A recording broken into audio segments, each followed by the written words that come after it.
What's up mga lords, this is Master Renz and welcome back to my channel. So sa video ito, manonood tayo kay Zarkaru na ang pamagat ay Overnight sa La Peral Mansion, Most Haunted. So make sure mag-subscribe kayo dito sa kay Zarkaru.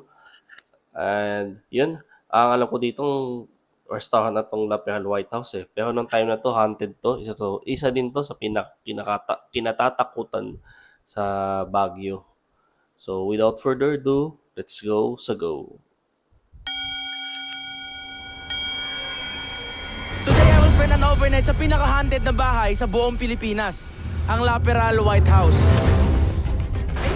Mamatay. Sabi ko sa'yo, tutukan mo yung pintuan. This house was built in the 1920s and owned by the Tagal La na, oh. Peral family. Owned 1920s, ang tagal na pala, no? Sobrang tagal na pa rin bahay na yun. by Don Roberto La Peral and Doña Victorina La Peral. Ginawa nila itong bahay na to para gawing rest house dito sa Baguio City. At nung World War II naman ay sinakop to ng mga Japanese para gawin nila ang headquarters nila. Ginamit din nila itong kuta o bahay para dito nila gawin ang lahat ng karahasan. Dito nila sinagawa yung mga pangre-rape, pang-torture at dito nila ginagarote yung mga pinaghinalaan nila ang kakampi Grabe ng yun, mga ah. Amerikano. Si Doña Victorina ay namatay habang World War II, habang si Don Roberto naman ay namatay sa pamamagitan ng pagkadulas. The most creepy part is, malapit lang tayo sa lugar kung saan siya mismo namatay. Oh. Pagdating namin sa lokasyon, nag-alay kaagad kami ng kandila, dasal at atang para sa mga yumao. In-interview na rin namin yung guard para magbahagi ng kanyang mga experience sa bahay na to.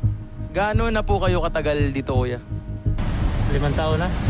Totoo ba yung mga 5 sinasabi years, na tagal, may nagpaparam daw dito, may nakikita daw? Paparamdam lang. Kaya tumatakbo sa loob, tapos yung ilaw dyan sa taas, bigla na lang ilaw. Sarado yan eh. Ano po yung ginagawa nyo kapag nararamdaman nyo po yung ganon? Baliwala na lang. Sanay na rin kasi. Totoo ba yung pag may Immune pumunta na daw, si may kuya. aksidente, something na ganon? Yun din yung mga sabi nila kasi yung mag-video sila or picture. Pag babalik sila rito eh, sabi nila, nasira yung cellphone ko, ganyan. Oo. Yung iba. Yun ang experience ng iba. Opo. Pwede kaya kuya mag-spend ng overnight dito, doon lang kami sa gilid. Hanggang hanggang alas 6 lang kami ng umaga.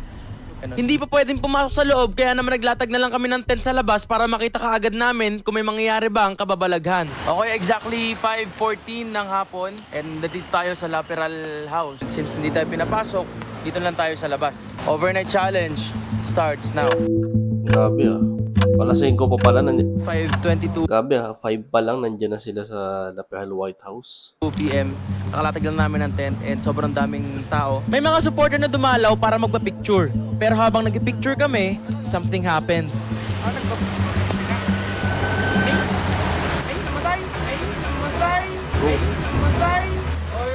Habang nag-picture kami, tapat ng laperal, namatay yung cellphone niya.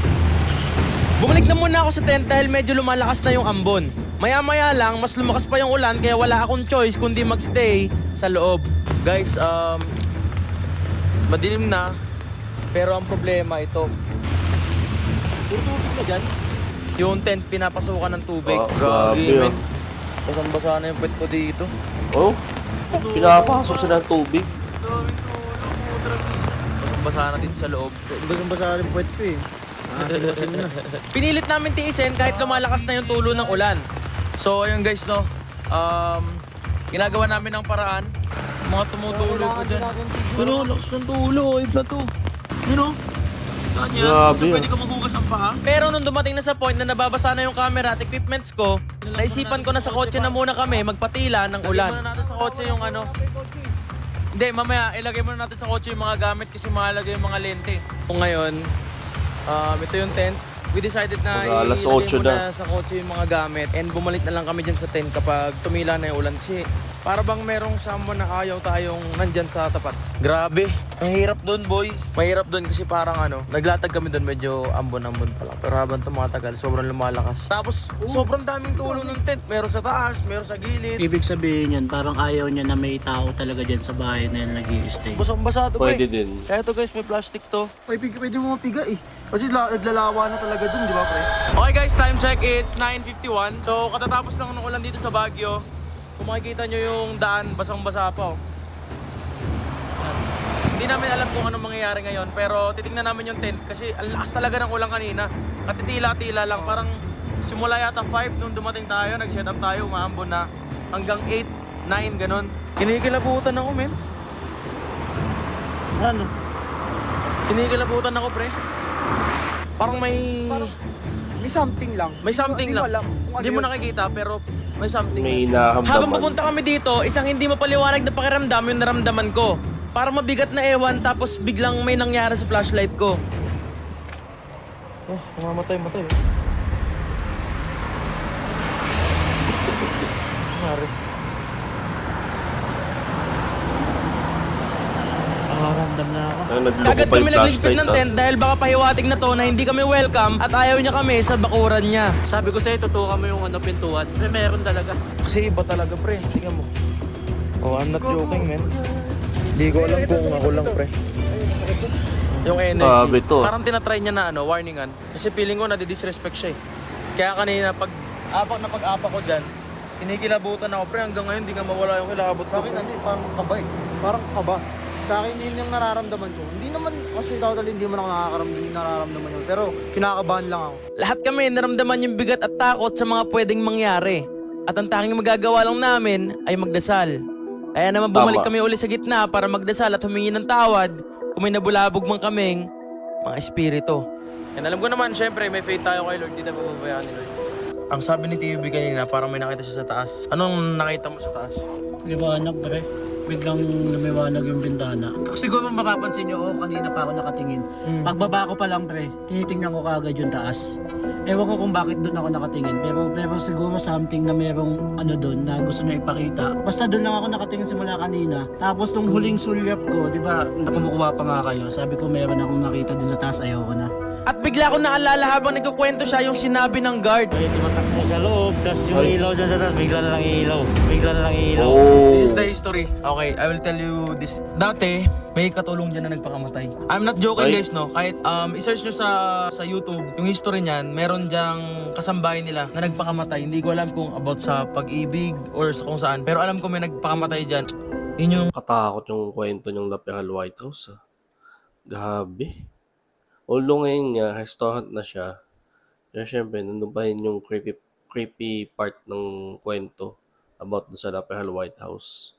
siguro yun yung nakita mo. Hindi kami mapakali sa mga pangyayari hanggang sa may mga dumating na mga supporters sa taga Baguio at nagkwento na rin sila ng mga karanasan nila dito. Meron kasi yung time, syempre, alam niyo yung gimikan dito. Amper, di ba? Yung isa doon nakasama sa diplomat, ah. May mga kasama ko nun, tapos yung kasama ko nun, parang yung magulang niya daw albularyo. Siya, nakakakita siya ng kahit ano. Naglalakad kami dito pa uwi. Doon kami magabang ng taxi, no. Sabi niya sa amin, no, bigla siyang nanigas, pre, naglalakad siya pero Vlogger tingin niya yata diretso to? lang. Tapos sabi niya sa akin, Junes, sabi niya sa akin ganun, huwag kayong lilingon kasi may bata dyan sa gitna ng daan, sabi niya ganun, pre. Tapos yun na, para nang nag-iba yung feeling namin lahat. Nung first, dire-diretso lang kami dyan, wala kami nafe-feel. Pero nung sinabi niya na sa amin na parang may bata dyan, tapos tas may dalawang nandun sa gate, lalaki tsaka babae, tinatawag yung bata, sabing ganun. Yun, parang kinilabutan ako ngayon. Hindi lang once na nangyari yun dito, gate mismong gate, tinatawag daw yung bata. Di, diretso lang kami ng lakad, kinabahan na kami lahat. Yun, iba na yung feeling talaga, goosebumps talaga yung nangyari sa amin nun. At pagkatapos niya magkwento, tinry namin puntahan yung gate. Guys, nandito kami ngayon sa gitna. Kasama yung iba nating subscribers na dumalaw sa atin. Iba talaga pakiramdam dito. Parang habang lumalapit ka, lalong bumibigat. Kinukuha. Parang nanghihina nga ako, parang ano. Alam mo yung sa loob-looban mo, parang gusto mong umalis na pero tumakbo ganun pero... Sa oras na to, sobrang kinikilabutan ako dahil napakabigat na talaga. Grabe. Kakaiba na pag tumalikod ka. Parang... Grabe. Kakaiba. Oh, Narinig yun? Ako ba yun? may kaliskos. Kakaiba. Oh, yun, no? Narinig yun? Narinig ko yun. Sa tunog na narinig ng mic ay ibang-iba sa narinig namin. Bukod sa aming narinig, mas nagulat kami sa mga sumunod na pangyayari. Tara na, asa tayo? They don't want us here, man. Narinig niyo ba? Tabi po. May Narinig narinig niyo? kaming tatlo. ano narinig ka? Grabe, Doon na lang natin. Sa labas, hindi dapat narinig ka. Sobrang kilabot ako. Sa iPhone, narinig yun. Laking gulat namin dahil yung iPhone footage na inaasahan ko ay nag-cut into 2. Nag-stop nung may nagparamdam na at nag-record ulit pagtapos. Men, naka-record sobra nag-cut oh. Oh, sakto men, narinig ko yun last. Kinilabutan ako men, solid. Nag-cut men. Nag-cut to. Kasi hindi ka nag-cut, diba? Hindi ako nag-cut men. Tuloy-tuloy tayo kanina. Video mo eh. Kasi, ano to? Oh, papunta pa tayo men. Nag-cut siya. Hindi na narinig. Wow, kakakilabot to ah. Parang mas nakakatakot pa to kaysa doon sa Diplomat Hotel ni Zarkar. For me ah. Yung ano, Check natin. Putol. Wala dyan, putol men. What? Putol men, putol. hindi narinig yung narinig natin. Hindi na rin. Hindi na. Kasi nga last na tong sinabi ko. Ito yung phone ni MJ. Ito yung clip niya. Hindi siya nagka-cut. So, ito yung nasa baba na, bumaba na kami. Ayan. Hindi na siya nagka-cut yan eh. Oo. Ayan. Ito yung bandang dulo. Lilipat ako. Ayan. Automatic Ngayon, nag-cut. paglipat niya sa kanan, biglang may boses dun eh. Pero naputol. Pero naputol. Ngayon, Yun yung yun yung boses boss, nag-boses na. Ngayon, nag-play ulit. Ito, look at the next clip, bro.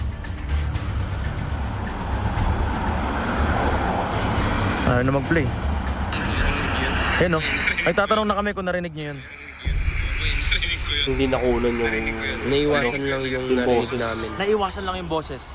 Naiwasan lang yung boses, which is, ito, narinig naman. Narinig naman. Kakaiba. Ayun oh. Narinig. Pero yan parang kaluskos eh. Pero yun, boses talaga. Pagkatapos ng mga nangyari, umuwi na sila at dito na rin nagsimulang lumala ang mga pangyayari. Okay guys, time check. It's 12:13. Tinry ulit namin na balikan yung buong lugar and see what will happen. Ang iniisip ko, yung mga guard, paano yun? Oo nga. Diba? Ayun o, tignan mo. Kita ba yung ilaw? Oo, kita. Ayun. Tripin ang part na to. At habang nag-video kami sa gitna, eh biglang nalobat yung full charge na camera ko. Labot. Sa part na to, in-attempt kong bumaba. Pero pababa pa lang ako, dito na siya nalobat at dito na naghang yung camera. Okay, so ngayon, sa phone ako nag-video. Kalagitnaan ng vlog, yung full charge ko. Ito na, kapapalit lang. Yan o. Ayan, kapapalit lang. And then, naghang na. Usually namamatay yan eh. Oh my God. Sabi doon nila kapag ganyan din, pwede nagmamanifest yung kaluluwa dyan. Yung isipin mo yung fully charged mong gamit, lalo ng camera, biglang magdulobat. May chance daw na nagmamanifest yung kaluluwa. Kata-time check ko pa lang, di ba? Kapag nagko-content ako, ang bitbit ko lang 2 battery. Kasi yung 2 battery, pasok na yun ng 24 hours and overnight. Ngayon, what happened? Kapapalit ko lang ito pagbaba ng sasakyan.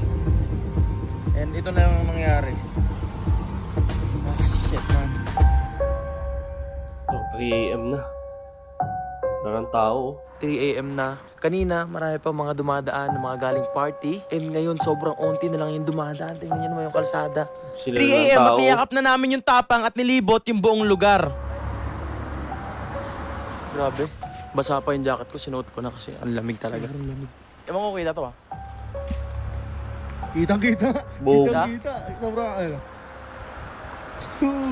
Yan nung kalamig. Sobrang lamig na dyan. Habang papunta kami, ramdam ko na naman ang mabigat na presensya niya. Second gate na. Kanina may mga umaalulong na aso dito. Hindi namin alam kung bakit. Alam niyo naman, pag mga aso umaalulong, it means may nakikita sila na hindi natin nakikita, di ba? Yes, tama. And walang dumadaan dito kanina. So, let's see dito. Iba yung ano? Ayaw na nila sumama. Ayun. Banda rito, iba na yung feeling. Tapos biglang may sumigaw na babae. Punta ka dito. Oh. Oh, Narinig yan? Oh. ay. Ay, grabe. Narinig yan? Nakakot na yun ah.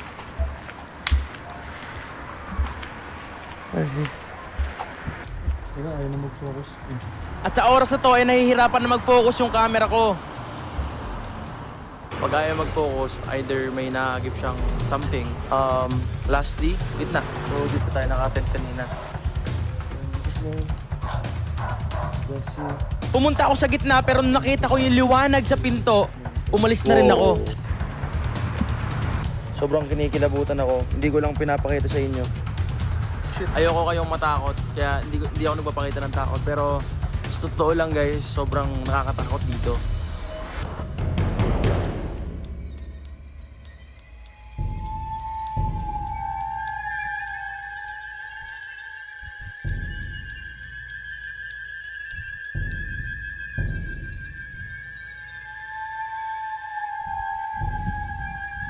Pero pag tinitingnan mo sa labas, ang ganda nga ng La Peral White House. Nakita ko na siya in person nung pumunta kami ng Baguio na daan namin. Tinitingnan ko, maganda naman siya. Kaya nga lang, syempre, ano yun, tanghalin tapat na. Iniisip ko sa gabi, baka nandun yung, kaya lang kasi hindi ko pa alam ngayon dahil nga, ano na eh, restaurant na. Hindi ko alam kung baka may nagbago na sa labas nung La Peral White House. Kung may mga design na ba. Pero, nung time na pununta ako, tinitignan ko, napakaganda talaga.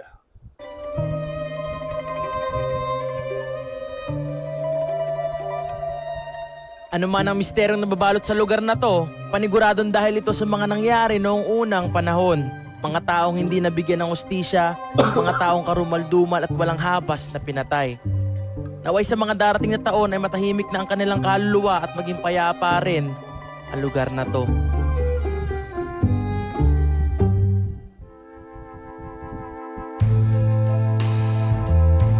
Okay, tapos na to. Rest in peace sa Lapehal family and to all the people who died in the hands of the enemy for the sake of our country, Philippines. Ang galing niya, ang galing ni Zarko. Ah, pupun pupunta siya sa mga abandoned na lugar. Tapos, may, may halong history. Diba? Nag-research siya para may paliwanag sa viewers kung ano yung kasaysayan ng lugar na yun. Sample to, La Peral White House. Kinukwento niya at pinapaliwanag yung mga nangyari dito. Kung bakit nga ba naging bakit haunted or kinatatakutan yung lugar na yun. Kung ano naging background. So, ayun. Ang ganda din ng mga kuha niya. Gustong gusto ko. So, yun, subscribe kayo dito kay Zarkaru. Yan, napakaganda ng mga video nito. Yun. Thank you so much sa inyong pagsama. By the way, shoutout pala sa mga subscribers ko dyan. Thank you so much sa inyong suporta. Sorry kung kayong ko lang kayo na shoutout. And yun, thank you so much sa inyong pagsama. See you in my next video. And mag-iingat po kayo palagi.